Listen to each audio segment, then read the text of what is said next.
ಉಫ್. ಇನ್ನು ಹಾಸನ ಟ್ರಕ್ ದುರಂತದಲ್ಲಿ 9 ಮಂದಿ ದುರ್ಮರಣ ಏನಾಗಿದೆ. ಸೊ ಮೃತರ ಅಂತಿಮ ದರ್ಶನವನ್ನು ಅಶೋಕ್ ಕೂಡ ಪಡ್ಕೊಂಡಿದ್ದಾರೆ. ಸೊ ಮೃತ ಈಶ್ವರ್ ಕುಮಾರ್ ಗೋಕುಲ್ ಪಾರ್ಥಿವ ಶರೀರದ ಅಂತಿಮ ದರ್ಶನವನ್ನು ಪಡ್ಕೊಂಡಿದ್ದಾರೆ ಅಲ್ಲಿ.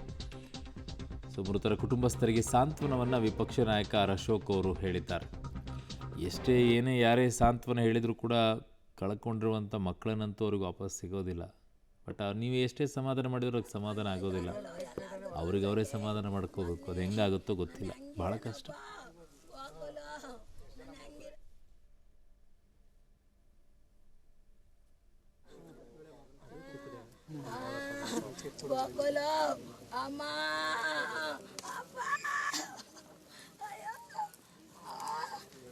ಆಸ್ಪತ್ರೆಗೆ ಹೋಗಿ ವಿಪಕ್ಷ ನಾಯಕ ಅಶೋಕ್ ಅವರು ಅಲ್ಲಿ ಯಾರೆಲ್ಲ ಗಾಯಾಳುಗಳಾಗಿದ್ದಾರೆ, ಇನ್ನೂ ಚಿಕಿತ್ಸೆಯನ್ನು ಪಡ್ಕೊಳ್ತಾ ಇದ್ದಾರೆ, ಅವ್ರನ್ನೆಲ್ಲ ಹೋಗಿ ವಿಚಾರಿಸಿ ಅವ್ರನ್ನೂ ಕೂಡ ಮಾತನಾಡಿಸ್ತಾ ಇದ್ದಾರೆ. ಸಾವನ್ನಪ್ಪಿದಂಥವ್ರ ಮನೆಗೂ ಕೂಡ ಹೋಗಿ ಅವ್ರಿಗೂ ಸಾಂತ್ವನವನ್ನು ಹೇಳಿ ಬಂದಿದ್ದಾರೆ.